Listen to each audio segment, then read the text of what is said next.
नमस्कार। मुझे आशा है कि आप अच्छा कर रहे हैं। हम हवा में उपस्थित ऑक्सीजन में सांस लेते हैं। इसके बिना प्राणी जीवित नहीं रह सकते। जब हम सांस छोड़ते हैं तो कार्बन डाइऑक्साइड छोड़ते हैं। हमें ऑक्सीजन देने के अलावा वायुमंडल कई अन्य तरीकों से भी हमारे लिए जीवन संभव बनाता है। उदाहरण के लिए यह सूर्य की हानिकारक किरणों से हम तक पहुंचने से रोकता है। हरे पौधे वातावरण में उपस्थित कार्बन डाइऑक्साइड को लेते हैं। प्रकाश संश्लेषण के लिए सूर्य के प्रकाश और पानी का उपयोग करते हैं और हमें उनसे स्वादिष्ट फल, सब्जियां, अनाज आदि मिलते हैं। ये हमें प्रोटीन, कार्बन डाइऑक्साइड, शर्करा, वसा, खनिज और अन्य पोषक तत्व देते हैं जो हमें जीने के लिए आवश्यक है। यह वायुमंडलीय हवाएं हैं जो बारिश के रूप में महासागरों से महाद्वीपों तक पानी पहुंचाती है। इसीलिए वायुमंडल के बिना हम ऐसा करने में सक्षम नहीं होंगे। हम मानसून की ठंडी बारिश, सुगंधित फूलों की खुशबू का आनंद नहीं ले पाएंगे। वातावरण के अभाव में हम सुंदर पतंगे नहीं उड़ा पाएंगे क्योंकि हवा नहीं होगी। पक्षी आकाश में ऊंची उड़ान भरेंगे या नहीं, झंडे नहीं लहराएंगे। जैसे कि हम अपने पिछले सत्र में स्थलमंडल और जलमंडल के बारे में पहले ही देख चुके हैं।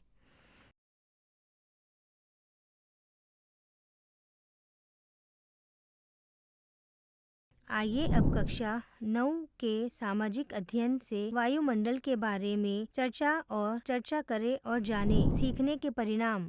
इस वीडियो में आप जान पाएंगे वायुमंडल के बारे में, वायुमंडल की संरचना, घनत्व और तापमान पर आधारित वायुमंडल की परतें।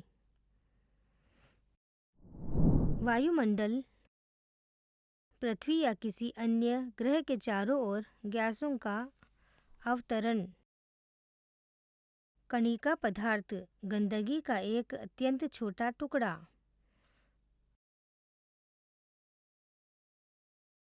विषमांगी ऐसे भागों या चीज़ों से मिलकर बना हुआ जो एक दूसरे से बहुत भिन्न हो। शोषमंडल वायुमंडल का सबसे निचला क्षेत्र। समतापमंडल क्षोभमंडल के ऊपर पृथ्वी के वायुमंडल की परत। मध्यमंडल पृथ्वी के वायुमंडल का क्षेत्र समतापमंडल के रूप में और थर्मोस्फीयर के नीचे। थर्मोस्फीयर मध्यमंडल के ऊपर वायुमंडल का क्षेत्र। ब्रह्ममंडल किसी ग्रह के वायुमंडल का सबसे बाहरी क्षेत्र। संकल्पना मानचित्र को देखें।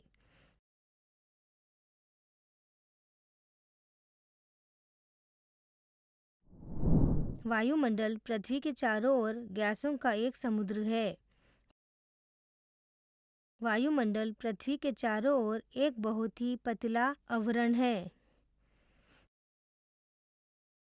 अमेरिका की अंतरिक्ष agency national aeronautics and space administration यह विवरण देती है कि वायुमंडल लगभग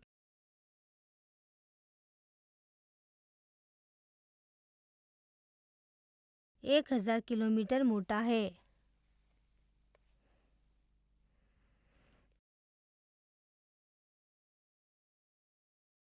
यदि पृथ्वी एक बास्केटबॉल के आकार की होती है तो वातावरण उसके चारों ओर लिपटी प्लास्टिक की एक पतली शीट जैसा होता है।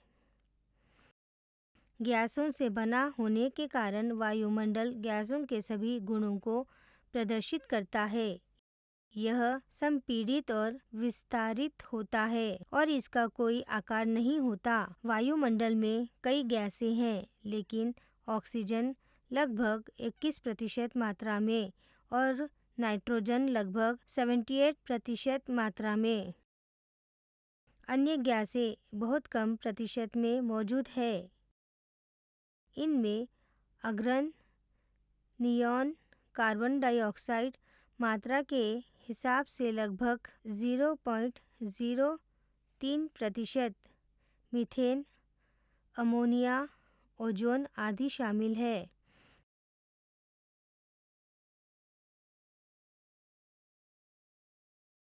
मंडल में जल वाष्प की मात्रा लगभग 0.4% है, लेकिन इसका अधिकांश भाग सतह के करीब पृथ्वी से लगभग 6 किलोमीटर के भीतर है। आकाश में जो बादल आप देखते हैं वे जल वाष्प नहीं है, वे जल की बूंदें हैं।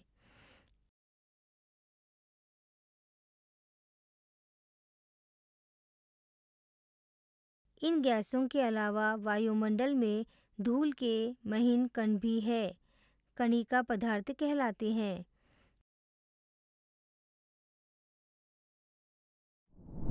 कण प्राकृतिक प्रक्रियाओं और मानवीय गतिविधियों से आ सकते हैं।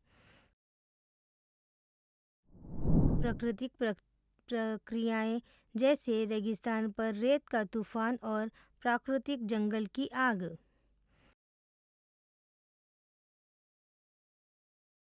मानवीय गतिविधियां जैसे जंगलों को जलाना, पेट्रोलियम को जलाना और औद्योगिक उत्सर्जन। ये कण वायुमंडलीय स्थितियों को बदल सकते हैं, जो पृथ्वी पर जीवन के लिए फायदेमंद हो सकते हैं। चमकीला नारंगी सूर्योदय या सूर्यास्त।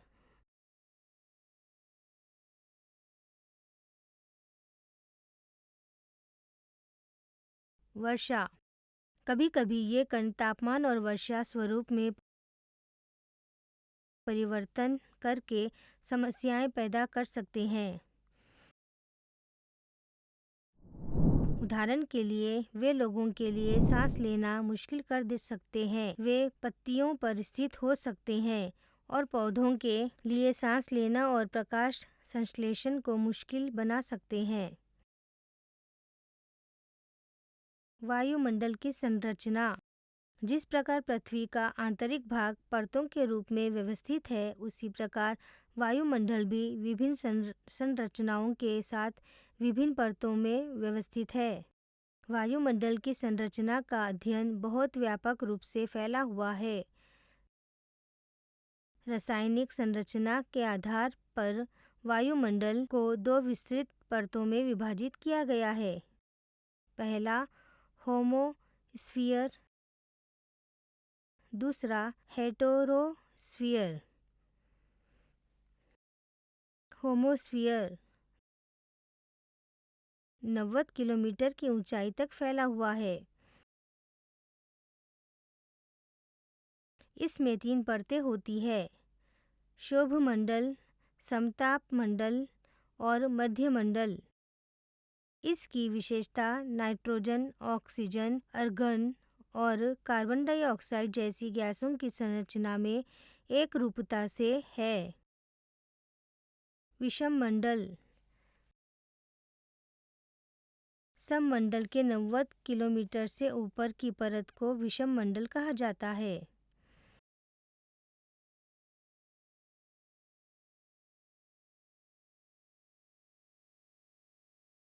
इसकी एक विषम संरचना है और इसलिए इसका नाम विषममंडल है।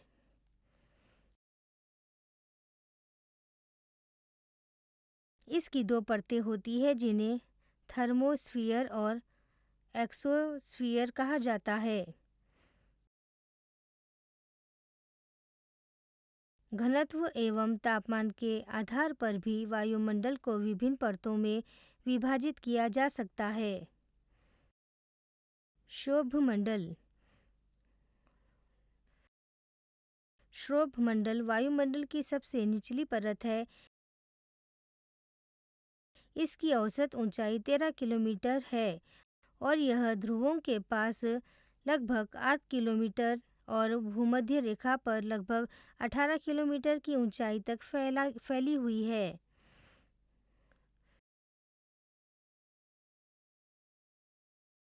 क्षोभमंडल की मोटाई भूमध्य रेखा पर सबसे अधिक होती है क्योंकि मजबूत संवहन धाराओं द्वारा गर्मी को अधिक ऊंचाई तक ले जाया जाता है,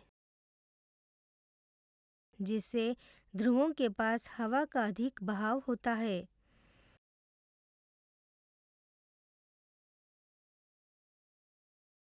इसमें वायुमंडल के कुल गैसीय द्रव्यमान का लगभग 75% भाग और व्यवहारिक रूप से सभी नमी और धूल के कण शामिल है। संपूर्ण मौसम संबंधी घटनाएं इसी क्षेत्र में घटित होती है। जैसे जैसे हम ऊपर जाते हैं, इस परत में तापमान कम होता जाता है, जिसे सामान्य चूक दर के रूप में जाना जाता है। संघनन, वाष्पीकरण, वर्षण, वर्षा, चक्रवात आदि इसी परत में होते हैं। समताप मंडल। यह परत 50 किलोमीटर की ऊंचाई तक फैली हुई है। यह परत बादलों और संबंधित मौसम की घटनाओं से लगभग मुक्त है, जो जेट विमानों को उड़ाने के लिए सबसे आदर्श स्थिति बनाती है। समताप मंडल की एक महत्वपूर्ण विशेषता यह है कि इसमें ओजोन परत होती है।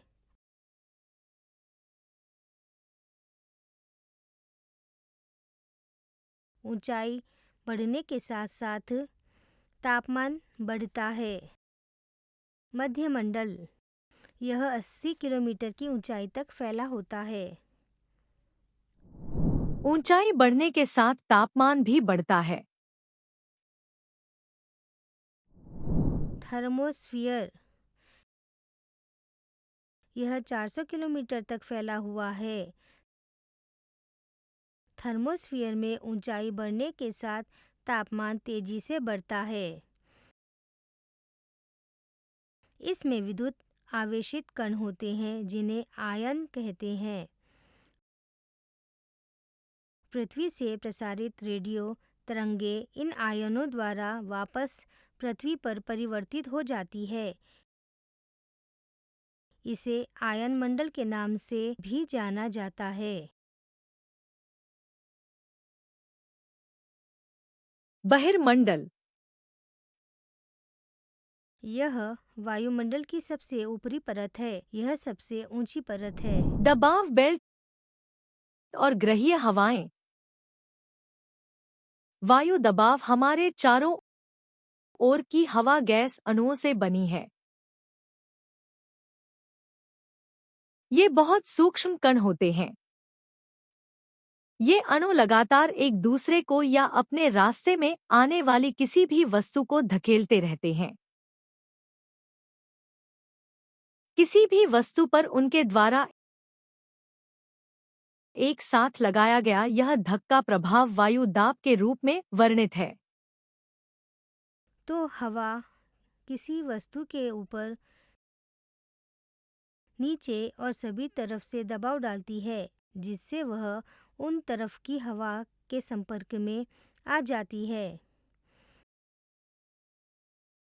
यदि अधिक अणु उपस्थित हो तो वायु का दबाव बढ़ जाता है। यह आमतौर पर पृथ्वी की सतह पर होता है। क्योंकि पृथ्वी अपने गुरुत्वाकर्षण खिंचाव के कारण अधिकांश वायु अणुओं को अपनी सतह पर खींचती है। इस वीडियो में आपने वायुमंडल और वायुमंडल की संरचना के बारे में जानकारी प्राप्त की है। दबाव बेल्ट और ग्रहीय हवाओं के बारे में अधिक जानकारी हम अगले वीडियो में देखेंगे।